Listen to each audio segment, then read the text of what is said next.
Welcome back, Kerbal Knots. So, I know I said last time we were gonna do just a rescue mission using the same craft as last time. I made a few modifications. The biggest one is I added this service bay, which has some science components, so it has a full science suite. Because we're going to a different location. I took a look at where it is on the map, and it's at the south pole of the moon. We're also going to have one empty seat. So we have our one-star engineer who's going to go on this mission. So after this, everyone that we have will have 2 stars. I think. Pretty sure. Including the people we're about to rescue. So let's take a look-see. First task is to rescue this Hulk. So we're gonna need, we want to wait until it's about here.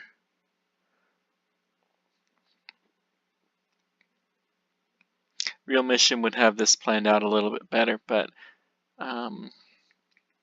hopefully we wouldn't need a rescue mission this dire.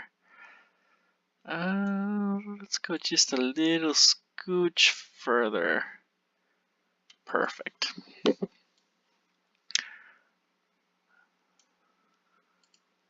I haven't ever actually seen what the relative alignment is of the International Space Station, but during one launch. This rocket is actually capable of lifting off by itself without a pilot at all. And you can see that it has some of the more advanced, this is one of the more advanced engines that we unlocked last time. So we can navigate to almost any one of the points. So we've just done a little bit of a gravity turn, and we're going to lock it. And hopefully we can do an almost autonomous launch here. Yeah, we're shifting a little bit more than I want. Like, vertical speed is still increasing, but wow. Trying to take things a little bit faster than I probably should be. This is fighting me, but it's fighting me in a different direction. I think the payload's a little bit unbalanced, which is why it's fighting me. In real life, you can deal with an unbalanced payload pretty much in exactly the same way that we do, by using thrust vectoring and model. I've seen it done before, some fairly significantly unbalanced payloads, and they're able to do it just by this kind of modeling.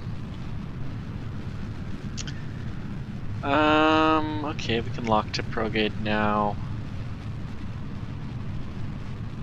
This looks pretty good.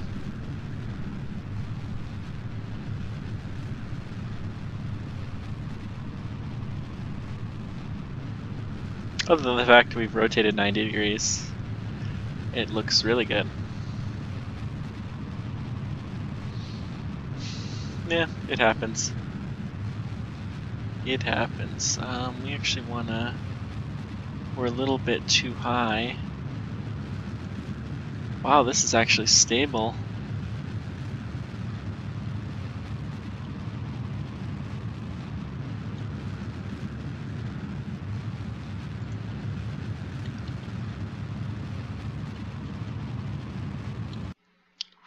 Actually, we're way too high now.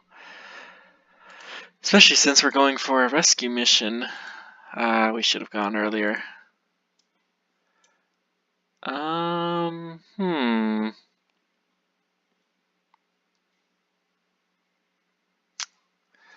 Well, what are we gonna do now? We want to track our orbital speed.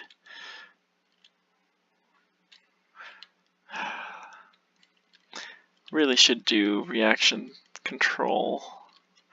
Let's go ahead and burn this stage to completion, and we're gonna actually burn a little bit downward.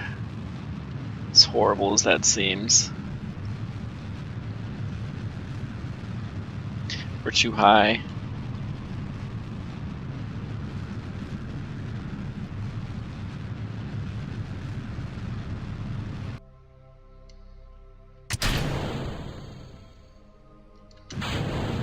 Let's go ahead and keep burning. Whoops. Famous last words, right? Okay,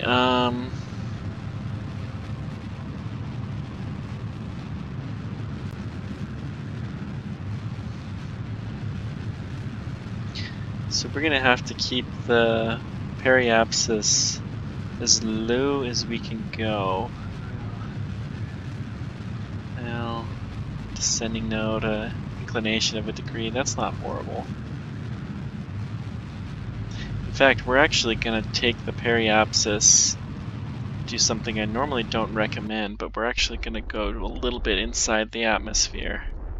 Not that deep, that'll cause us to re-enter, but maybe at the 60-kilometer mark. Maybe we'll even do 55, the way this is going.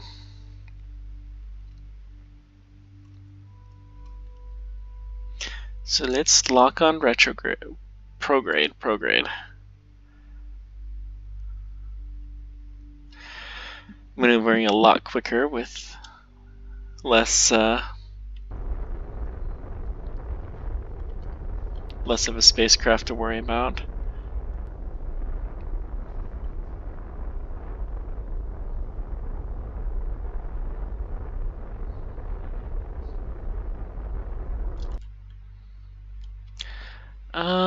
Let's go scooch higher. Let's go 58. Okay. And let's just warp to here.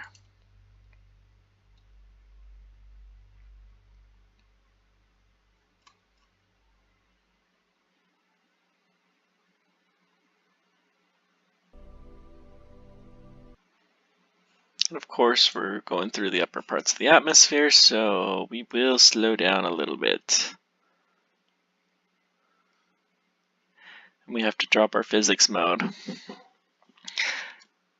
They do something called aerobraking. It's kind of similar to this, although not really like this. Aerobraking is more used to go to a different planet, and we will do some of that when we go to Duna. Okay. This is going okay so far. How low are we? Yeah. This is good. We're only lowering our apoasis a scooch. We might have to do a couple of passes like this.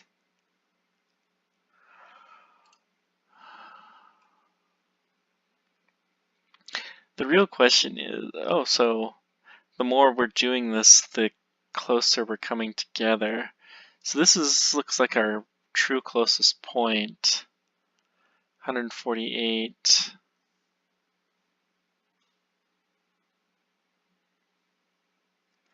So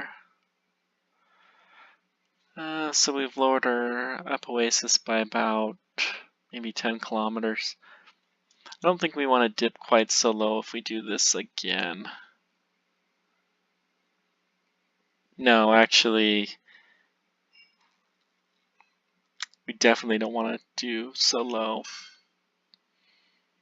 See, we'll dip further if we do this again, and we've already lost quite a bit of speed, and the amount that you're in the atmosphere for longer when you're going slower. So bottom line is if we're going to do this again, we want to raise our periapsis a little bit, which I think we might do. Okay.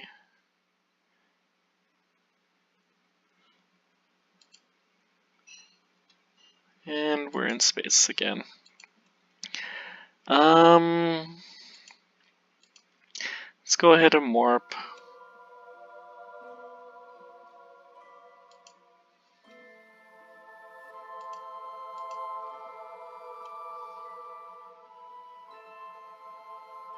Yeah, we gotta slow down more still.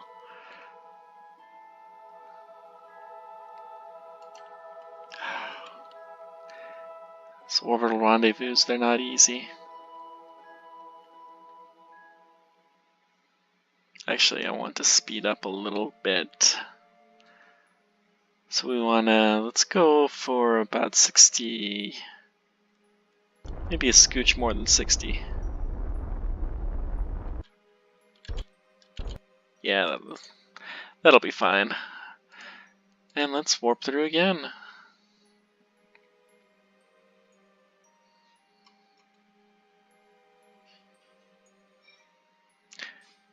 Yeah, see, we're getting further apart, which is bad.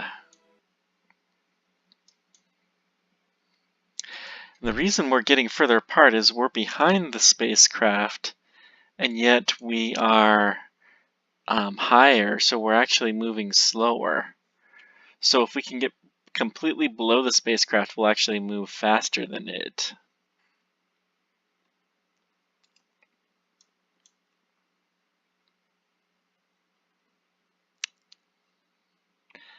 So we might see,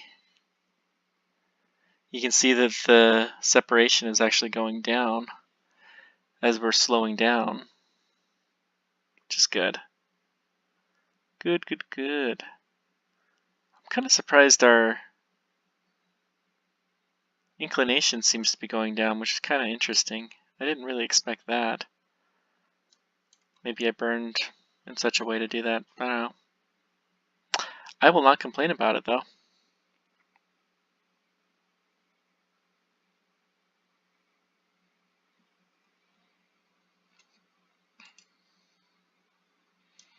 So our nice, slow burn.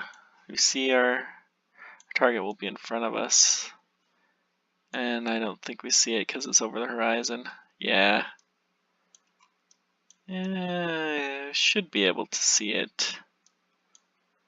Although it's probably just far enough away where it's not really being modeled by the game. Okay.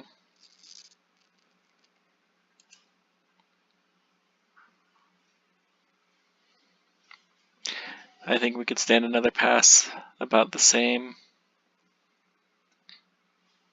We didn't really dip that low. We only slowed down just a teensy scooch.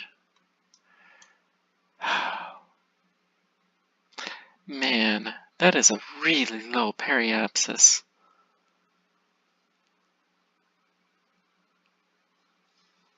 Targets, okay, that's reasonable. So, one more pass. We'll just warp full speed. There's no need to set a time warp because we'll automatically slow down once we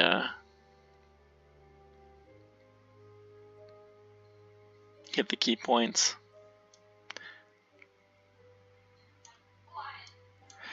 Still not seeing it. Oh well, I guess it's just not modeled.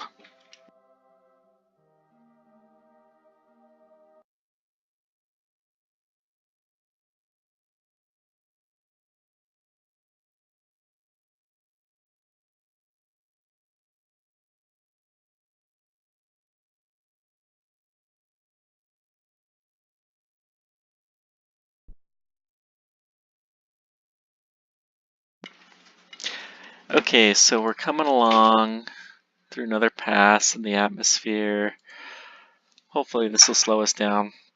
We've got to start doing our gravity turns earlier so this kind of stuff stops happening.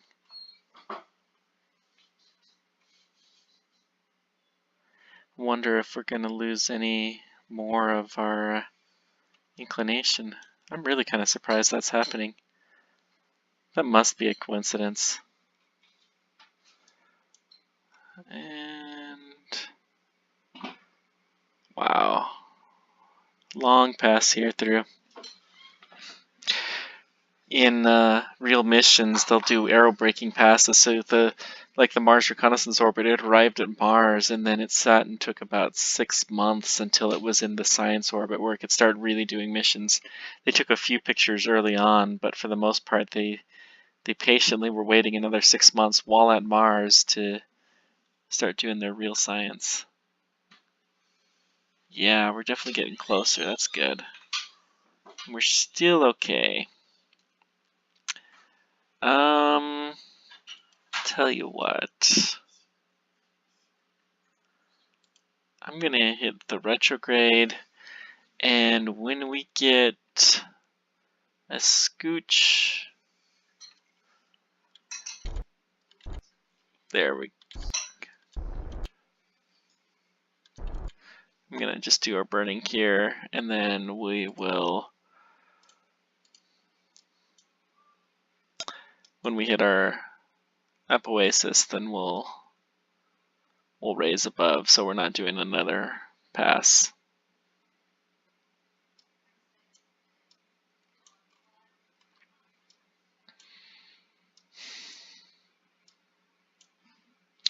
Man, I really gotta get better at these missions. Oh well, they'll figure it out.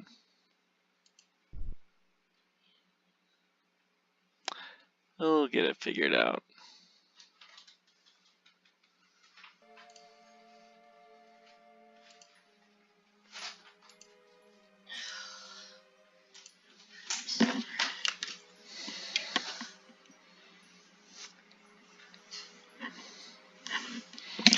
Okay, we'll go ahead and take our attitude above the atmosphere.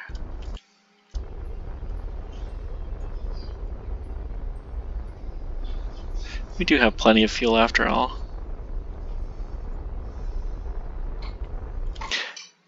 Just thought I'd try something a little bit different. And then 216. Oh good, we are getting a fair bit closer, so I'm not going to take us any lower. So I'm just going to go ahead and keep warping.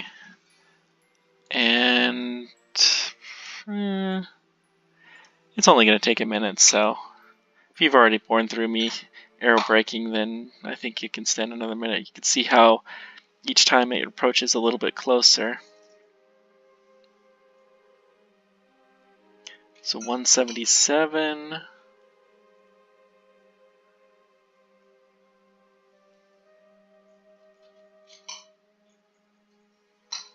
About 40 kilometers closer every orbit. Good. We're just a little scooch lower too, really.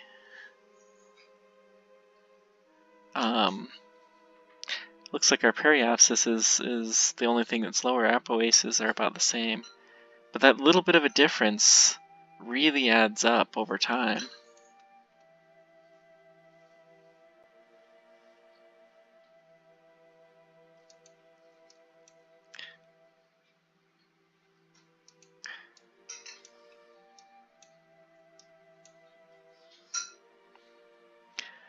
I think this next pass, this is going to be pretty close to our optimal intersection point.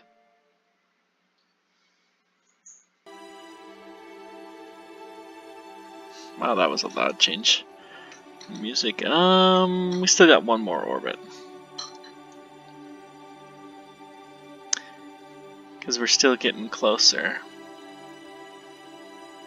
So once we hit the next one, then probably at that point in time, we will, we're going to set up a little bit of a burn so that our, actually, let's slow this down. Okay, we're going to add a maneuver here.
That'll be good enough.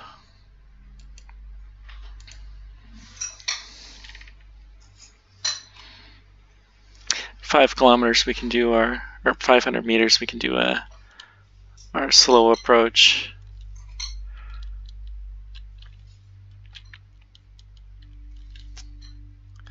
So 1 second of burn, but we're gonna take it slow. Wow, this spacecraft is fighting me.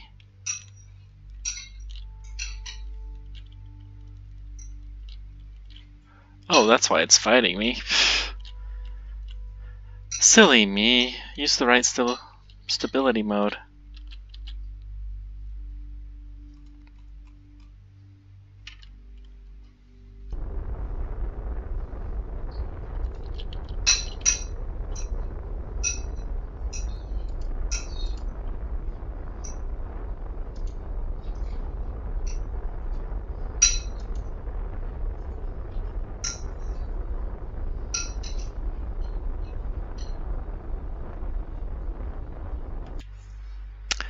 Okay. We'll do one more.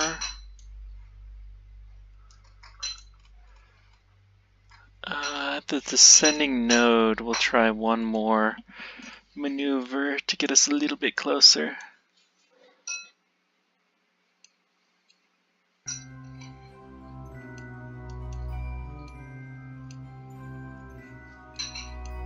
That'll go.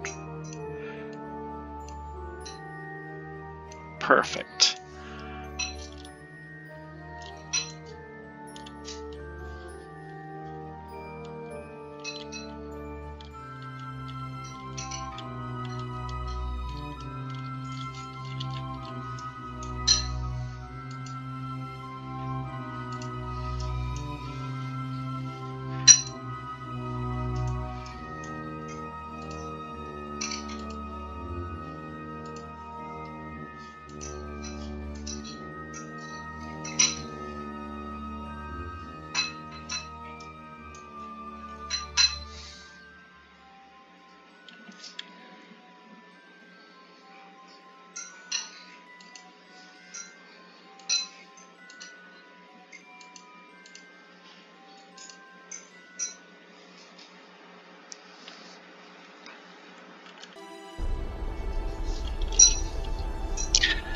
Oh, we missed it, but that's okay.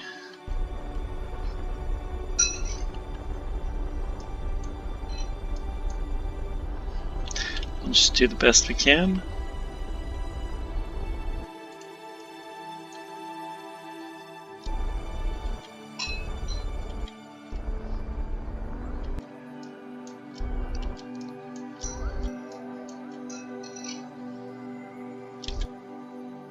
Good enough.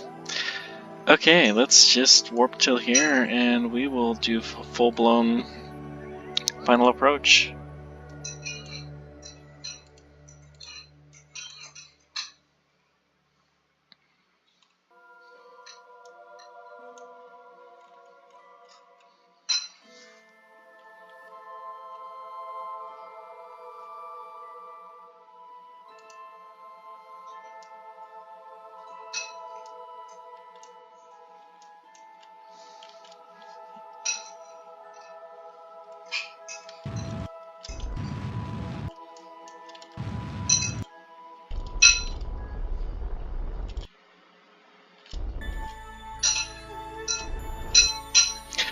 Okay,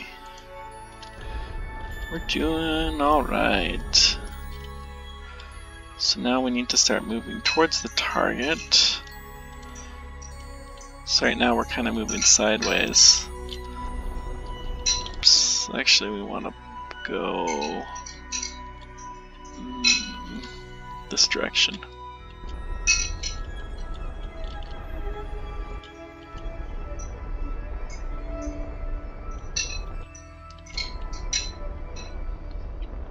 Lock straight on, good. More or less. We're not going to do a perfect rendezvous. Whoops. That's what I get for being impatient.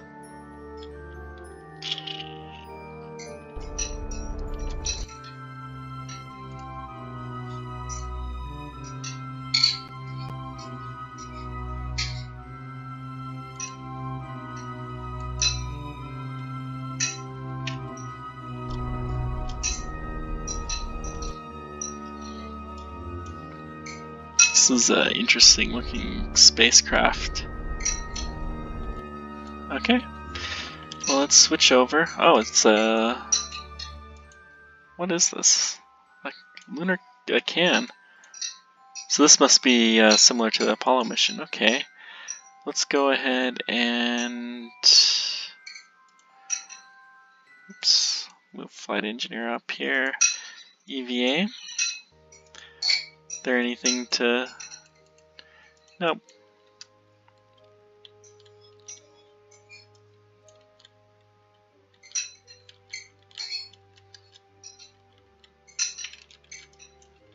Some of the more advanced missions, they'll actually have you take the derelict spacecraft back, but we're not there.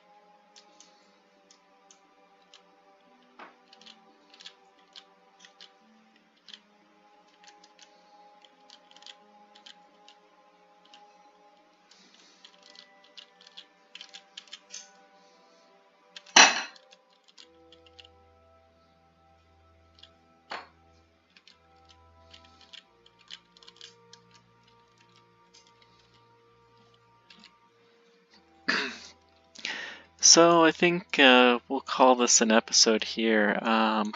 Next time, we're gonna go complete this mission, which will involve landing on the south pole of the moon. You can see the contact signals going out to the spacecraft right here. And we will go from there. But thanks for joining me. We'll see you next time.